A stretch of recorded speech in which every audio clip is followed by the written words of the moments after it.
नमस्कार। Modern history short notes के तीसरे भाग में आज हम गवर्नर जनरल और वायसराय और उनसे संबंधित जो कार्य थे उनको देखेंगे। तो आइए बिना देरी के चलते हैं वीडियो की तरफ।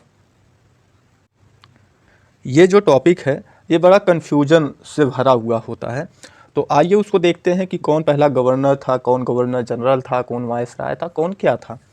जैसे हम लोग देखेंगे कि बंगाल का पहला गवर्नर, जो बंगाल का पहला गवर्नर था वो रॉबर्ट क्लाइव था। कब से कब तक? 1756 से 1760। अब लोग कहते हैं कि जो बंगाल का प्रथम गवर्नर था वो वारेन हेस्टिंग था, लेकिन ऐसा नहीं है। बंगाल का जो प्रथम गवर्नर जनरल था वो वारेन हेस्टिंग था, और जो बंगाल का प्रथम गवर्नर रॉबर्ट क्लाइव था ये आधिकारिक रूप से नहीं था। ये प्लासी के युद्ध के बाद 1757 के बाद नियुक्त किया गया था, जो मतलब ब्रिटिश कंपनी थी उसके द्वारा। इसीलिए प्रश्न पूछ लेता कि बंगाल का पहला गवर्नर, सिर्फ गवर्नर शब्द जब कहेगा तो वो रॉबर्ट क्लाइव हो जाता है, जबकि बंगाल का पहला गवर्नर जनरल जब कहेगा तो आपका वारेन हेस्टिंग हो जाता है। इस बात को याद रखिएगा। बंगाल का अंतिम गवर्नर जनरल कौन था? वो विलियम बेंटिंग था। तो प्रथम governor general Warren Hastings, Bengal का अंतिम governor general William Bentinck. Bharat का प्रथम गवर्नर जनरल, अब भारत का जो प्रथम गवर्नर जनरल था वो कौन? वो विलियम बेंटिंग था। क्यों?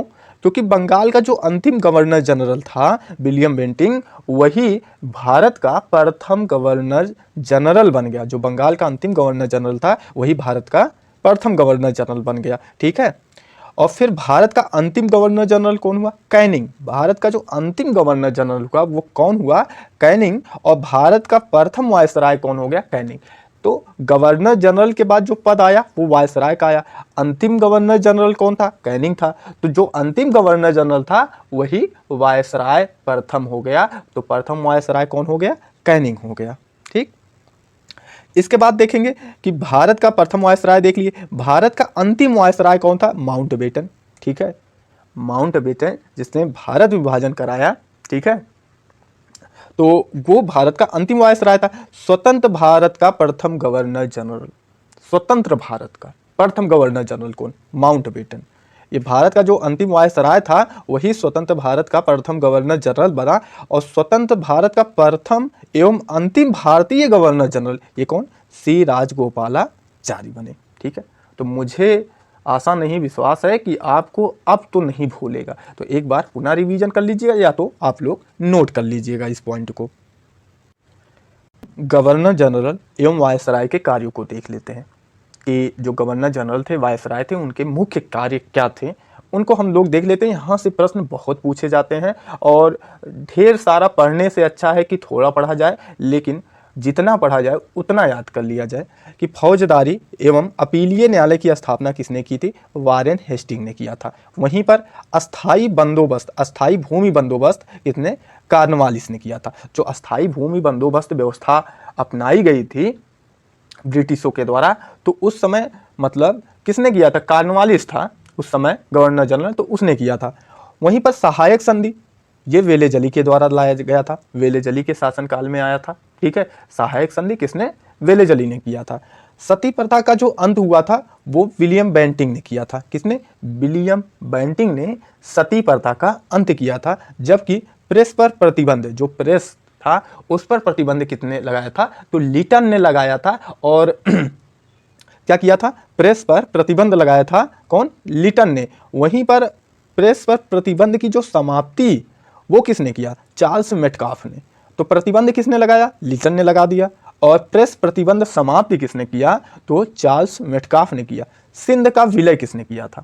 प्रश्न पूछता है कि सिंध का विलय किसने किया या किसके शासनकाल में हुआ?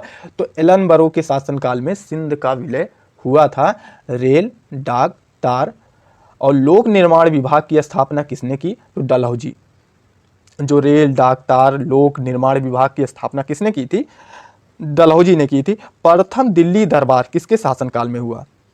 तो ये लिटन के काल में प्रथम दिल्ली दरबार हुआ था। किसके काल में? लिटन के काल में क्या हुआ था?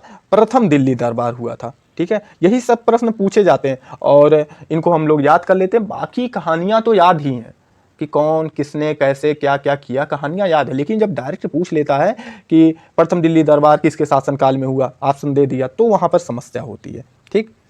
डूरंड रेखा का निर्धारण, जो डूरंड रेखा है, पहले तो वो भारत और अफगानिस्तान के बीच में था, फिर भारत पाकिस्तान के बीच में हुआ और भारत अफगानिस्तान के बीच में हुआ। ठीक है। डूरंड रेखा वो किसके द्वारा निर्धारित किया गया था? लैंसडाउन के द्वारा। तो डूरंड रेखा कहाँ है? भारत और अफगानिस्तान के बीच 106 किलोमीटर की सीमा रेखा जो भारत और अफगानिस्तान के बीच में है, उसे डूरंड रेखा कहते हैं। और वर्तमान समय में जो मुख्यतः डूरंड रेखा वो पाकिस्तान और अफगानिस्तान के बीच में है। ठीक। बंगाल विभाजन कर्जन के द्वारा किया गया था। ठीक है। वहीं पर पृथक निर्वाचन व्यवस्था जो अपनाई गई थी वो मिंटो के द्वारा, मार्ले मिंटो सुधार अधिनियम जो आया था उसके अंतर्गत पृथक निर्वाचन व्यवस्था अपनाई गई थी।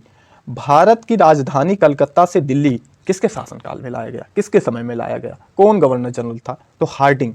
अब हार्डिंग कैसे याद रखेंगे कि भारत की जो राजधानी थी कलकत्ता से दिल्ली लाना ये कोई सरल कार्य नहीं था, हार्ड कार्य था।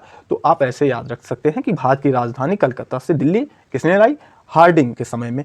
रोलेट एक्ट, जलियांवाला बाग कांड, ये चेम्सफोर्ड। ठीक है।